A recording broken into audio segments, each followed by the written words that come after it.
I think there's certain parts of industry that see the merger guidelines and especially the HSR rules as not being particularly a particularly good signal that we really want to promote,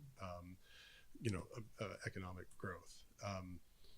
And again, and so I think there's a big symbolism aspect to it, but I think there actually are some real significant aspects of both, and again, especially the HSR guidelines that are worrisome from at least that perspective. It doesn't mean, I mean, obviously they have multiple. Everyone contains multitudes. They have multiple objectives, and maybe it serves other objectives. But I'm wary of it. I guess I'm worried about what it portends. You're not. When the guidelines came out, when they first came out in draft, when the final ones came out, my reaction both times was, there are a lot of things in here I don't like, but people can live with these. The guidelines on their face are highly discretionary. They're quite ambiguous, and what you read into them, how you would apply them depends pretty heavily on what your priors are.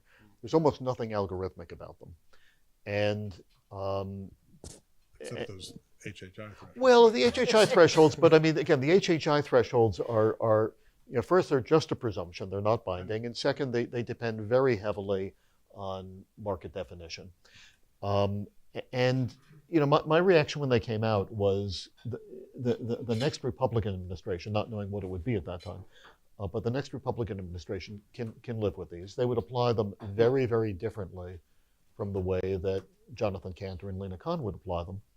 But you can live with them. If they apply them so differently, then they aren't conveying any kind of consistency or stability. Well, right? it's I not. agree with It's you. not. Ultimately, it may not matter that much. It goes to the question of what guidelines are supposed to be, and you have a number of different types of guidelines. I mean, the Baxter 82 guidelines, I think, were the 82 merger guidelines were sort of the high watermark of algorithmic guidelines.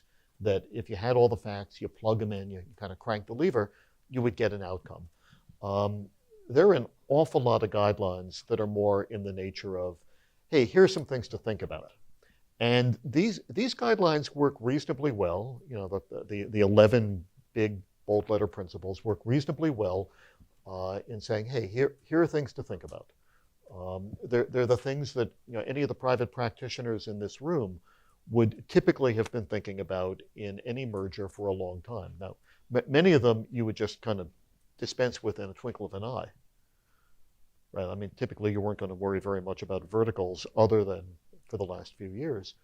But is it a question that you at least ought to think through? Sure. So am I troubled by having that in there? Okay. No, I'm not troubled by saying you ought to think about verticals. What I am troubled about would be a proposition that, hey, verticals by and large are problematic. And that's some pretty unfortunate tone you could read that in there.